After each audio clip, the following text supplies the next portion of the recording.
Est-ce que à toi aussi, on t'a déjà dit ces 3 petits mots magiques, mais lâche prise?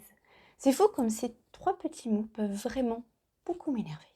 Si tu es à la recherche d'astuces pour prendre soin de toi, tu es tombé sur la bonne chaîne. Le lâcher prise, tout le monde y va vraiment de sa propre interprétation. À la base, cette expression, elle est purement physique, comme par exemple dans le domaine de l'escalade. Ensuite, la psychologie a repris l'expression en y faisant une association d'idées. Ce à quoi tu t'accroches physiquement devient ce à quoi tu t'accroches mentalement. Pour résumer en gros un petit peu cette idée, lâcher prise serait tout simplement relâcher des tensions intérieures et sur les choses sur lesquelles nous n'avons pas le contrôle. Après, l'expression fut reprise par le développement personnel et c'est là que ça a commencé un petit peu à partir en cacahuète.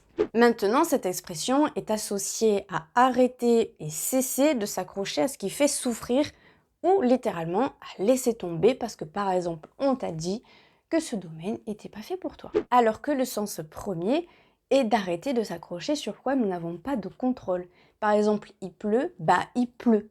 J'aurais beau dire j'en ai marre de la pluie, je veux qu'il fasse soleil, c'est pas pour ça que la pluie va s'arrêter instantanément et que je vais avoir un magnifique soleil et de la chaleur à partir de 25 degrés comme j'aime. En gros, cette expression de lâcher prise, je l'aime pas trop. Parce qu'aussi, ça peut faire peur à certaines personnes de se dire il faut que je lâche quelque chose, il faut que je lâche l'idée. Et ça peut laisser les personnes justement dans leurs problématiques. Au lieu de lâcher prise, moi je te propose de changer de prise. Je m'explique. Quand tu tiens absolument à ton idée, à ton truc, à un résultat bien particulier, tu vas commencer à y penser beaucoup, ce qu'on appelle un petit peu spiraler dessus. Et tu vas pas forcément tout le temps y penser de manière positive, mais plutôt négative. Et au bout d'un certain temps, tu vas te rendre compte, tout dépend la rapidité de chaque personne, là c'est totalement différent, tu vas te rendre compte que ça change rien le fait d'y penser H24 et surtout d'y penser de manière négative. Et surtout, tu ne sais pas comment renverser la vapeur pour que ça aille dans ton sens. Jusque-là, je crois qu'on est tous d'accord. Là où je te propose de changer de prise, c'est tout simplement changer de perception, d'angle de vue, ou d'essayer d'avoir une vue globale de dessus, ou de devenir spectateur des propres situations. C'est ça que j'appelle changer de prise. Quand on arrive à avoir une vue globale, par exemple à 360 degrés,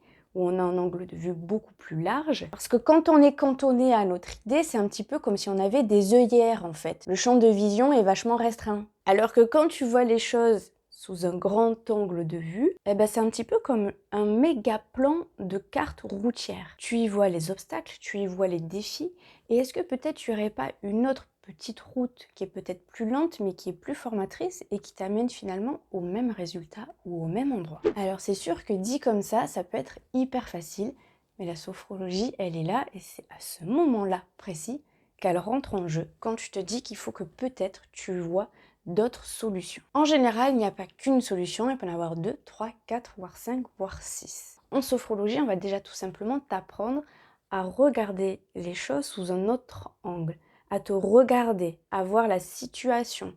Et c'est là peut-être que toi, tout seul, dans ta conscience, il va se passer des choses et tu vas te dire « Ah mais j'ai peut-être telle opportunité et telle opportunité qui se présente à moi. » Donc c'est ça, changer de prix, c'est-à-dire ne pas rester sur une seule solution, sur une seule idée. Tu peux totalement obtenir ton objectif tout en faisant peut-être des petites étapes qui sont à côté, que certains diraient tu vas perdre ton temps, mais peut-être que pour toi c'est formateur et ça va être utile. Petite parenthèse, toute expérience est toujours utile dans notre vie.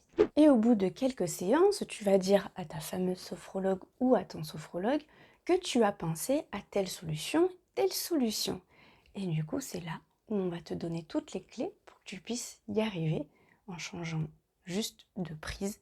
Peut-être que l'électricité est beaucoup plus rapide par celle-là. Dis-moi en commentaire, toi, ce que tu penses de cette solution de changer de prise.